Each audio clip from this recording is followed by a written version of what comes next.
सरकारी general insurance company के मोर्चे पर अच्छी खबर है। कई साल लॉस में रहने के बाद चारों सरकारी जनरल इंश्योरेंस कंपनियां प्रॉफिट में आ गई हैं। मिनिस्ट्री ऑफ फाइनेंस ने इस बारे में बयान जारी किया है। ओरिएंटल इंश्योरेंस कंपनी और नेशनल इंश्योरेंस कंपनी को पिछले वित्त वर्ष की चौथी तिमाही और इस वित्त वर्ष की दूसरी तिमाही में मुनाफा हुआ है। यूनाइटेड इंडिया इंश्योरेंस कंपनी 7 साल बाद मुनाफे में आई है। इस वित्त वर्ष की तीसरी तिमाही में इसने मुनाफा कमाया है। New India insurance company profit में बनी हुई है। सरकार ने इन चारों सरकारी इंश्योरेंस कंपनियों को FY20 से FY22 के बीच 17,450 करोड़ रुपए की पूंजी उपलब्ध कराई है। इसका अच्छा असर देखने को मिला है। ये कंपनियां FY22 से FY23 के दौरान 10,000 के लॉस से बाहर आ गई हैं। इस वित्त वर्ष की तीसरी तिमाही में ये सभी कंपनियां प्रॉफिट में आ गई हैं। इनका कुल प्रॉफिट 1,066 करोड़ रुपए रहा। इन कंपनियों ने फाइनेंशियल स्टेबिलिटी पर फोकस करने का फैसला किया है।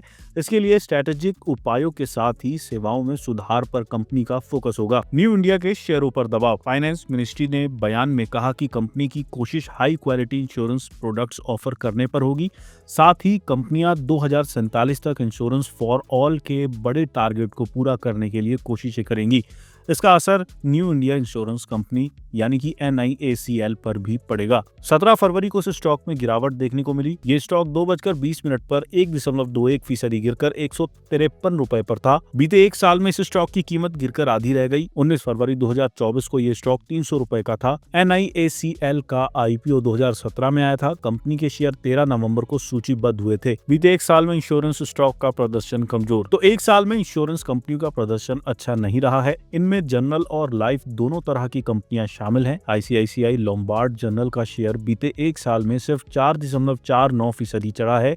बीते 6 महीनों में ये स्टॉक 14.67% गिरा है। SBI लाइफ इंश्योरेंस का स्टॉक बीते एक साल में करीब 1% गिरा है। बीते 6 महीने में ये स्टॉक करीब 12% लुढ़का है। LIC का स्टॉक बीते एक साल में 27% से ज्यादा टूट चुका है।